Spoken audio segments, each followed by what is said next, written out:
کبھی آپ نے سوچا ہے کہ سونا بھی اللہ تعالیٰ کی کتنی بڑی نعمت ہے؟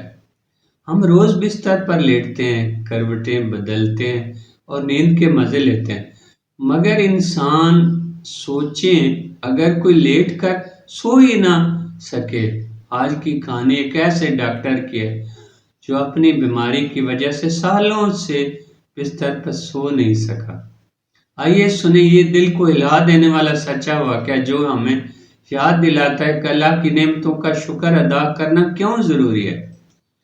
امریکہ میں ہمارے ایک دوست MBBS ڈاکٹر ہیں۔ ایک دفعہ ہم ان کے مہمان بنے، عمدہ اور لذیذ کھانے کھلائے، ایک کمرے میں سونے کا بندوبست کیا۔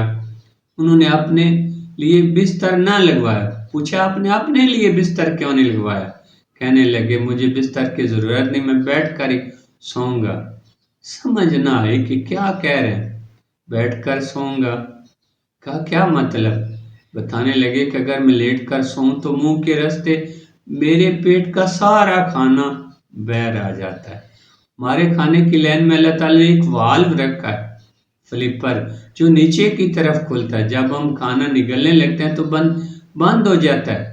صحت مند بچہ الٹا لٹک جائے کھانا کھا کے تھوڑی دیر کے لیے تو کھانا باہر نہیں آتا، وہ والو روکتا ہے، اور جب وہ لیک ہو جاتا ہے تو ذرا سا الٹا ہونے سے اندر کا کھانا باہر آ جاتا ہے۔ ڈاکٹر صاحب کہنے لگے اس والو کے خراب ہو جانے کی وجہ سے میں لیٹ کر سونے کی نعمت سے محروم ہوں۔ اس کو دیکھ کر اس دن احساس ہوا کہ یا اللہ تیرا کتنا بڑا احسان ہے، تو بن مانگے چولیاں بھر بھر کر دیتا ہے۔ ہم الٹے سیدھے گھنٹوں لیٹے رہتے لیکن کبھی تیرا شکر ادا نہیں کرتے جس طرح شکر کرنے کا حق ہے۔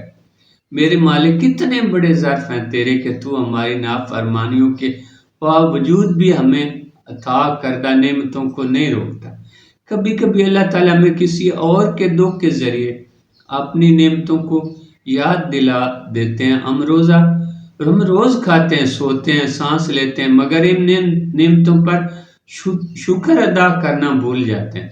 اس دن جب میں نے ڈاکٹر کو بیٹھ کر سوتے دیکھا تو دل سے ایک ہی دعا نکلی، یا اللہ ہمیں ان نعمتوں کی قدر کرنا سکھا جنہیں ہم معمولی سمجھ بیٹھے۔